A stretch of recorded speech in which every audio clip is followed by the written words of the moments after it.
오늘 살필 본문은 원단부터 살피고 있는 큰 단락의 셋째 그리고 넷째 부분이고, 이 큰 단락의 주제는 헤아리 세상에서 지혜롭게 사는 삶입니다.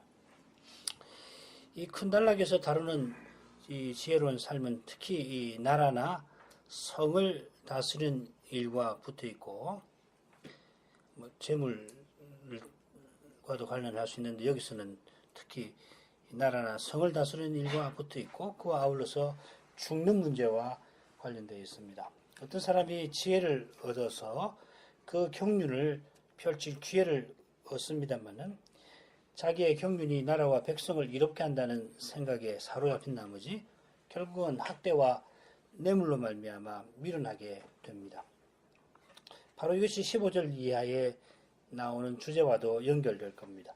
지나치게 지혜로운 사람이 되어 패망하든지 지나치게 우매한 사람이 되어 기한 전에 죽을 수 있습니다. 지나치게 자기를 지혜롭게 여기는 사람은 결국 지나치게 우매합니다. 우매한 사람은 자기를 해치고, 지혜로운 사람은 돈 많은 사람보다 자기 생명을 보존하는 법입니다만, 대체로 지나치게 지혜자가 되어 폭력을 사용해서라도 자기 뜻을 이루려다가는 스스로 패망할 수 있습니다. 그런 가닥에 전도자는 둘째 단락을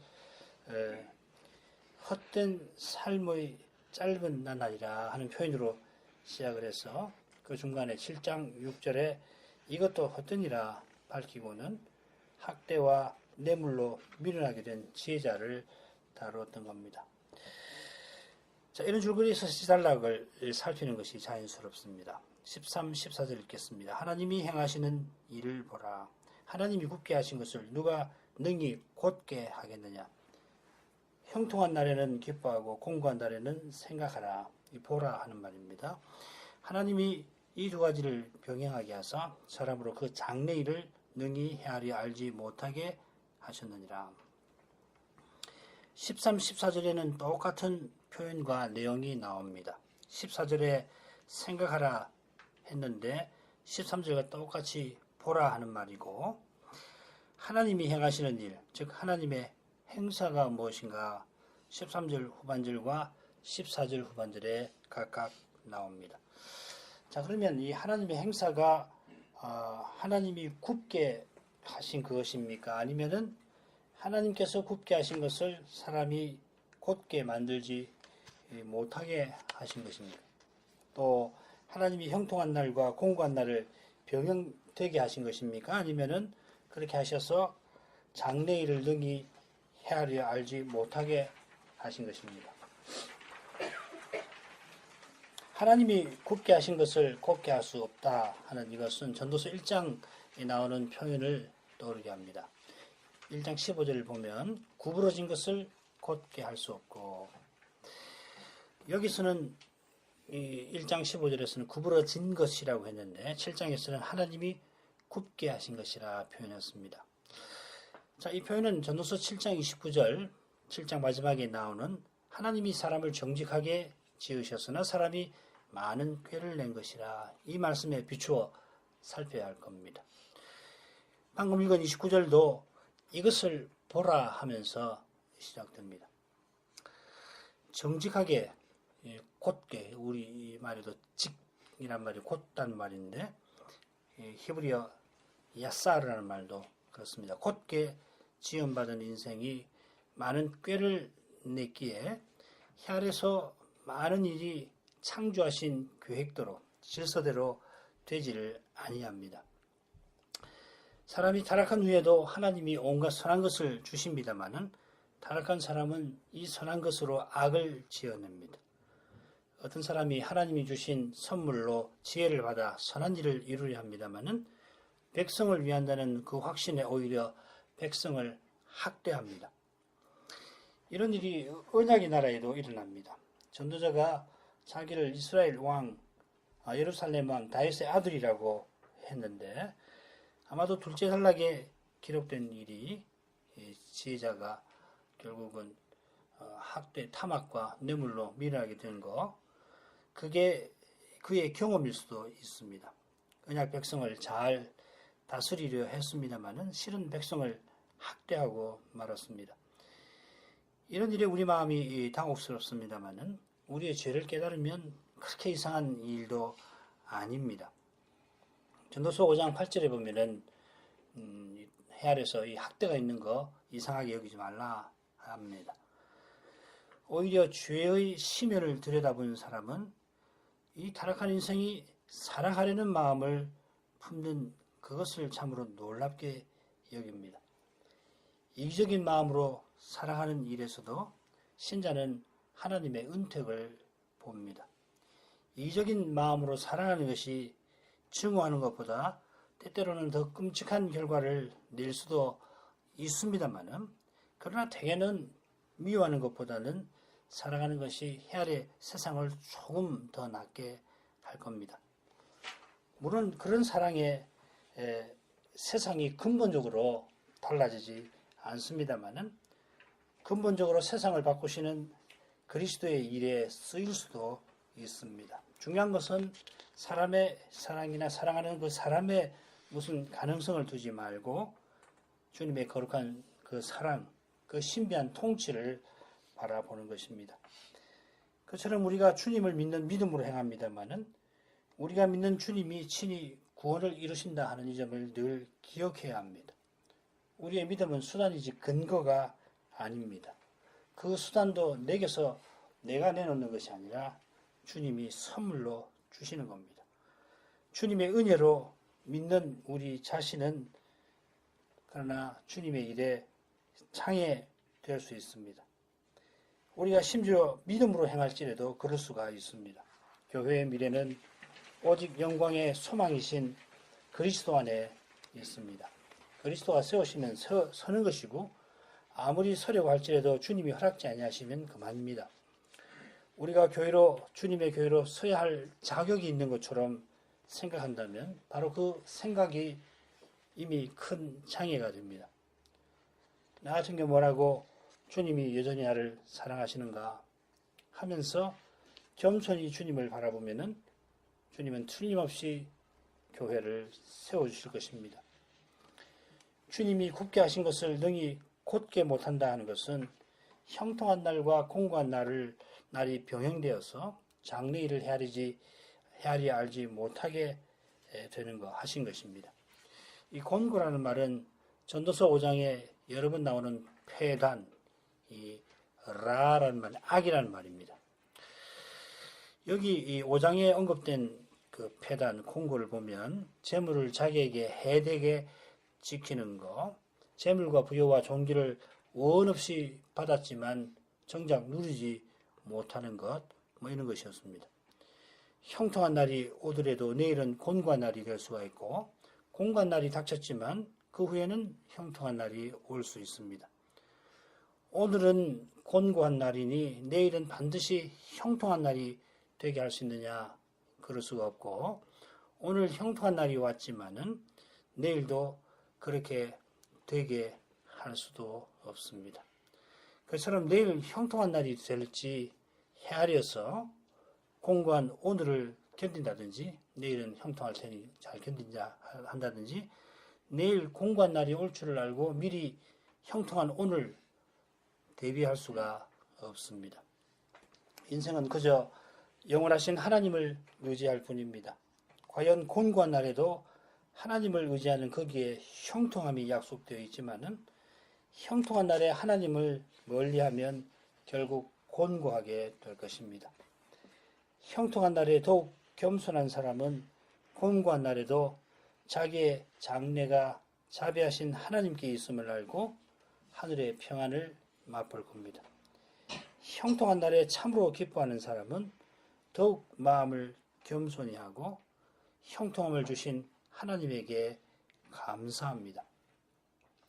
이 감사만큼 기쁜 것, 즐거운 것이, 좋은 것이 없습니다.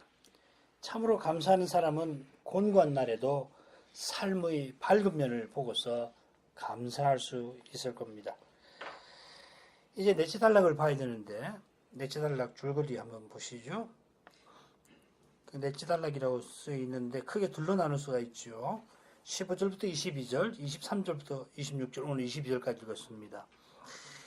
15절부터 22절까지는 지나치게 지혜롭지도 미련하지도 않아야 기한 전에 죽지 않는다 하는 거고, 23절부터 26절은 지혜자가 되려 하지만은 여전히 미련한 그런 경우입니다. 자, 넷째 단락이 둘째 단락과 마찬가지로 지혜와 죽음, 또 지혜로운 통치라는 주제를 다룹니다. 전반부는 말씀드린 대로 지나치게 지혜롭거나 의로운 사람이 지나치게 우매하거나 악한 사람과 마찬가지로 불행하게 죽을 수 있다 하는 겁니다. 이 전반부는 크게 세 수로 나눠볼 수 있는데요. 15절부터 17절 지혜자와 죽음의 문제를 다룹니다. 지나친 지혜나 우매, 지나친 의나 악, 뭐 이런 겁니다. 그렇게 되면은 불행하게 죽는다, 심판을 받는다는 겁니다. 그리고 18, 19절은 하나님을 경외하는 자와 지혜가 갖고 있는 능력, 여기 보면 열 유사보다 지혜가 지혜자에게 더 능력이 있다 하였습니다. 그리고 20절부터 22절은 완전한 의인이란 없다 하는 내용입니다. 첫째 부분과 셋째 부분 15절부터 17절 그리고 20절부터 22절은 해 아래서 지혜자와 의인의 약점을 한계를 지적합니다. 지나치게 지혜로우려 하는 거기에 지혜자의 치명적인 약점이 있고 똑같은 약점이 지나치게 악한 자에게 있습니다. 둘의 공통점이 뭘까요? 바로 그 공통점을 아는 거기서 참된 지혜를 발견할 길이 열립니다. 죄를 하나도 범치 아니하는 의인이 없다 하는 것을 아는 것. 나 자신도 내가 의롭게 살아갈지라도 나도 가끔 남을 저주하는 것을 인정하는 것이 지혜고 참된 지혜로 가는 길입니다. 그런 지혜가 있으면 열 유사보다 능력 있게 성을 다스릴 수 있을 것입니다. 그 능력은 하나님을 경외하는 데서 옵니다. 자, 15절부터 17절 내가 내 헛된 날에 이 모든 일을 본즉 자기의 의로운 중에서 멸망하는 의인이 있고 자기의 악행 중에서 장수하는 악인이 있으니 지나치게 의인이 되지 말며 지나치게 지혜자도 되지 말라. 어찌하여 스스로 패망케 하겠느냐. 지나치게 악인이 되지 말며 우매자도 되지 말라. 어찌하여 기한 전에 죽으려느냐. 전도자는 내 헛된 날에 이 모든 것을 보았다 하면서 시작합니다. 전도서에서 이 내가 보았다는 표현이 18번 나오는데 그 중에 10번은 해 아래서 하는 표현과 함께 나오고 2번은 헛되다 하는 표현과 함께 나옵니다. 해 아래서나 이 헛된이라는 표현에서 알 수 있듯이 이 표현은 내가 보았다는 표현은 전도자가 해 아래 세상의 정체를 본 것을 가리킵니다. 전도서 8장 17절을 보면 지혜자가 하나님이 해 아래서 하시는 일을 아노라 할지라도 능히 깨닫지 못하리로다 했는데 인생이 그걸 모른다는 것을 깨닫는 거기에 참된 지혜가 있고 이 지혜는 해 저너머에서 비칩니다. 전도자도 해 아래서 본 일들을 이야기를 합니다마는 그 일들을 내가 능히 깨닫는다 하지 않고 하나님을 경외하라 합니다. 일반적인 원칙을 말할지라도 그거 다 파악할 수가 없다 하는 겁니다. 이게 정말 탁월한 가르침이죠, 실은. 전도자가 모든 일을 살펴서 보았던 해 아래 세상의 정체는 의인이 의로운 중에 멸망하는가 하면 악인이 그 악행 중에서 장수하는 것입니다. 이 장수 오래 사는 것은 이 의인에게 약속된 복인데 의인이 젊어서 죽을 뿐만 아니라 게다가 의로운 중에 죽습니다. 그처럼 악인이 그 악행 중에 장수합니다. 언약과 한참이나 어긋나 보이는 이 현실에서 시편 73편의 시인이 얼마나 갈등하고 심지어는 실족할 뻔했던 것을 기억할 것입니다. 주님께서 그 시인의 마음을 마침내 성전으로 이끄셔서 거기서 주님의 거룩한 통치를 깨닫게 하시니까 시인은 내가 이같이 우매무지하니 주의 앞에 짐승입니다. 짐승이라 고백합니다. 마찬가지로 욥이 친구들의 집요한 책망을 받더라도 끝까지 나는 의롭다 주장을 합니다마는 마침내 하나님의 앞에 설 때는 내가 죄인입니다 하였습니다. 예, 틀림없이 욥이 의롭고 친구들이 오해했습니다. 시편 73편의 시인이 겪은 현실을 만약에 우리가 직접 경험한다면은 시인과 똑같이, 아니 시인보다 더하게 그 죄인들이 지독하게 형통한 것을 견디내지를 못할 것입니다. 시인이니까 그만큼 참았지. 우리는 뭐 억울한 말 한마디만 들어도 막 속이 뒤집어지잖아요. 견딜 수가 없잖아요. 그러나 해 저 너머에서 비치는 주의 거룩한 영광 앞에서는 욥보다 더 의로운 인생이 있을지라도 그는 그저 주님의 은혜를 의지하지 않을 수가 없습니다. 주님의 의로운 심판 앞에 인생은 그저 자기 입을 막지 않을 수 없습니다. 하나님이 심판하실 때는 누구라도 그렇게 될 겁니다. 마찬가지로 한낱 인생의 생각, 인생의 깨달음은 헤아려서 이루어지는 일들의 옳고 그름을 헤아림에 있어서 늘 미치지 못합니다. 내가 주의 뜻대로 산다고 할지라도 나는 여전히 다 모릅니다. 미치지 못합니다.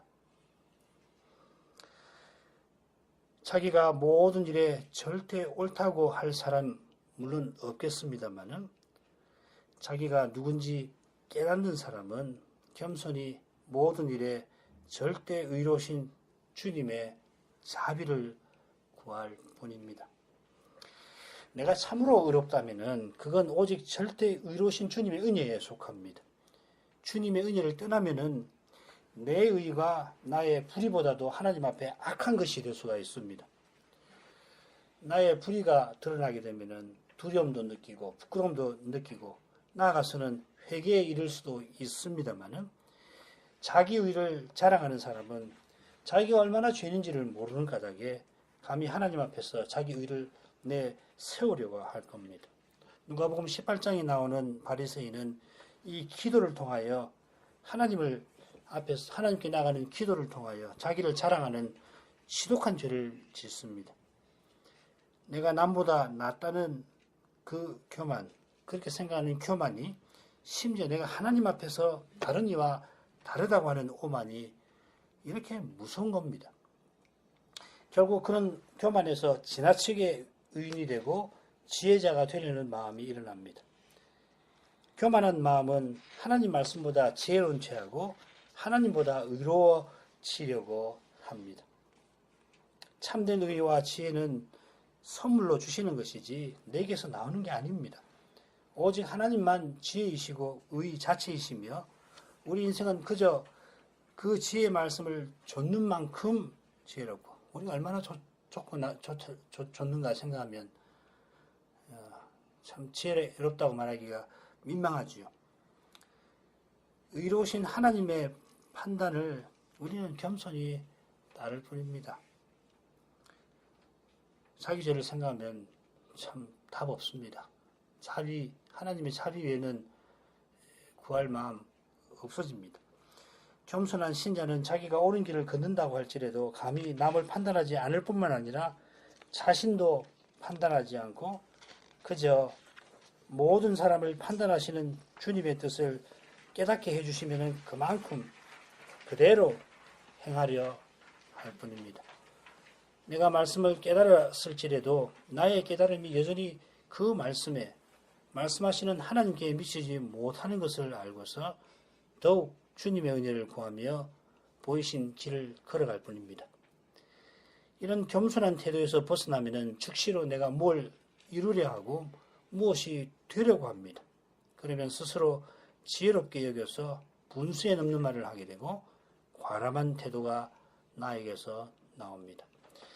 마찬가지로 자기의 악한 욕심에 이끌려서 지나치게 악인이 되려 하거나 지나치게 우미자가 될 수 있습니다. 누가 봐도 미련한 일을 행하는데도 멈추지 아니하거나 자기가 봐도 이거 악한 일이라 그 분명히 아는데도 당장 멈추기는 그냥 더욱 행하려 하는 것은 그 마음이 악한 욕심에 사로잡혔기 때문입니다. 포로가 되었기 때문에 그렇습니다. 신자인데도 그럴 수 있거든요. 포로가 되었으니까 이 악한 욕심이 시키는 대로 하는 거예요. 이러면 안 되는데 할 때 빨리 회개해야지. 그렇지 않으면은 자기도 통제를 못하는 겁니다. 잠언의 현인이 스스로 지혜롭게 여기는 자보다 미련한 자에게 오히려 바랄 것이 있다. 미련한 자가 스스로 지혜롭게 여기는 사람보다 소망스럽다 교훈한 것처럼 지나치게 자기를 높이는 사람은 스스로 하나님을 멀리하기 때문에 죄의 심연에 점점 빠져들어갑니다. 하나님의 말씀이 들려올 그때에 그 말씀을 겸손히 듣지 아니하면은 결국은 이런 두려운 자리에 떨어질 수가 있습니다. 이런 사람들을 향하여 전도자는 기한 전에 죽으려 하는 사람이라 경고합니다. 이 경고는 하나님의 두려운 심판을 가리킵니다. 기한 전에 죽는다는 말은 하나님이 다 때를 정하시는데 기한 전에 죽는다는 말을 표현을 쓴 것은 심판을 가리킵니다.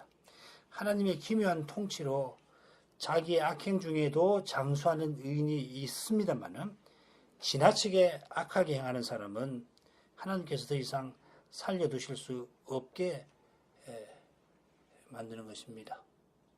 아합같이 그렇게 악한 왕도 징계를 받을 때는 겸손해지니까 하나님이 마음을 좀 돌이키셨잖아요.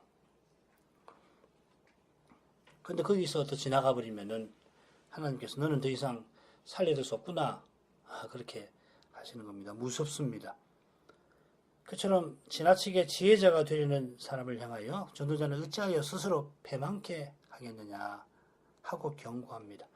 여기 패망케 함이라는 말이 물리적 사망을 가리키는가 아니면은 심리적인 큰 충격을 가리키는가 분명치 않습니다만은 어떤 경우든지 하나님의 두려운 심판과 징계를 가리킵니다. 무릇 인생은 하나님 앞에 겸손해야 합니다. 인생은 하나님 앞에 진흙에 불과합니다. 정말 우리 흙이죠. 토기장이가 이 진흙 가지고서 마음대로 토기를 만들고 만든 토기를 마음대로 처분하는데 하나님은 더 그러하십니다.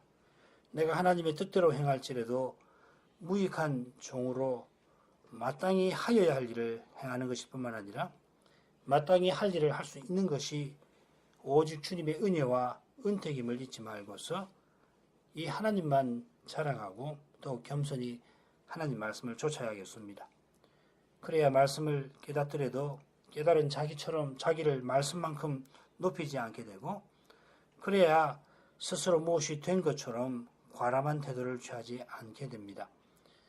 주님이 세우시지 않으면 인생이 세우려 하는 모든 것이 다 허물어집니다.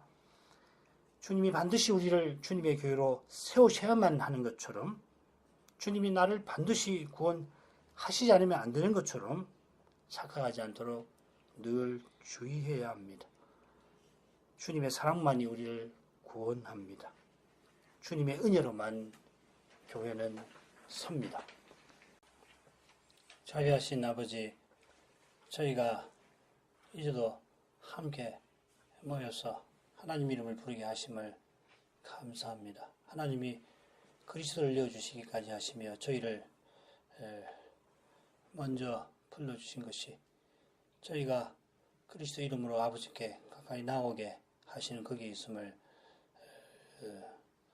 기억합니다.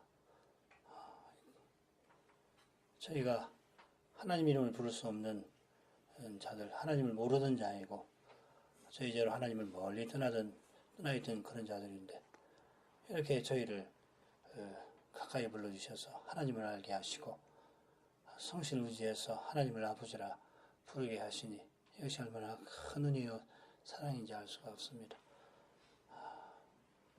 참으로 어려운 현실에서 저희가 주님 이름을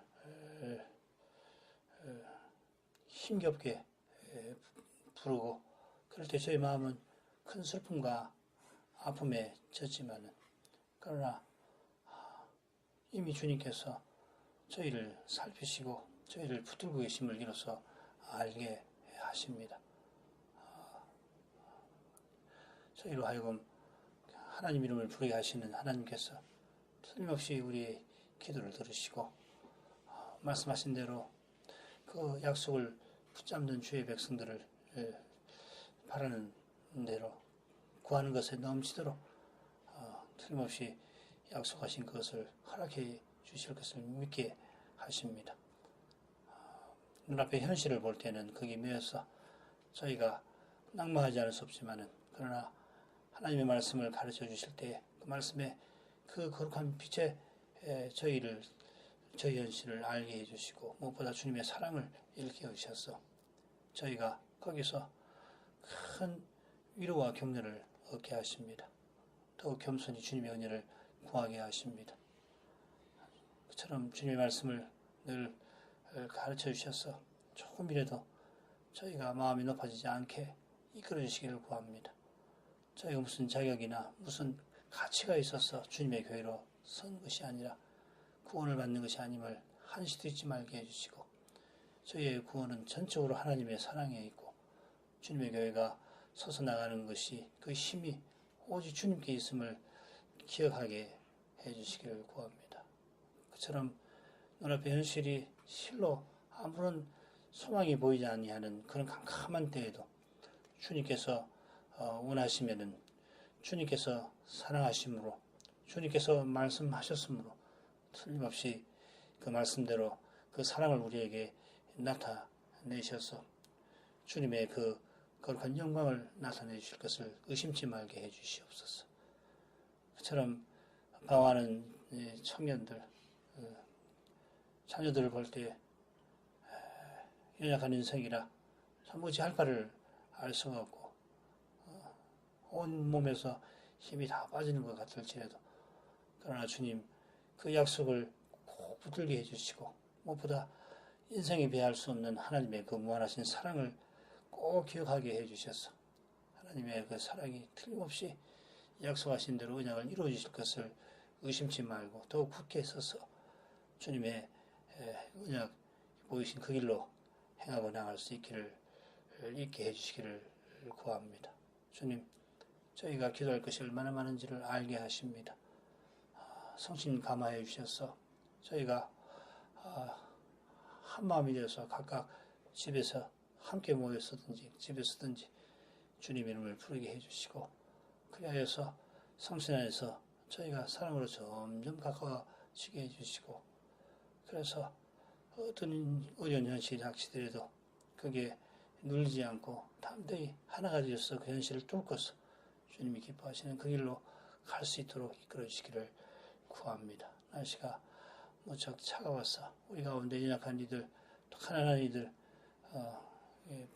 어려움을 더 많이 겪을 텐데 주님께서 이 형편을 다 살펴주시고 함께 해주시고 붙들어 주시기를 구합니다. 저희가 속해 있는 이 나라를 주께서 살펴주시고 특별히 주님이 친히 부르신 주님의 백성들을 기억하시고 이 부르신 그 뜻을 이루시기 위하여서라도 주님께서 이 나라에 평안을 내려주시기를 기도합니다.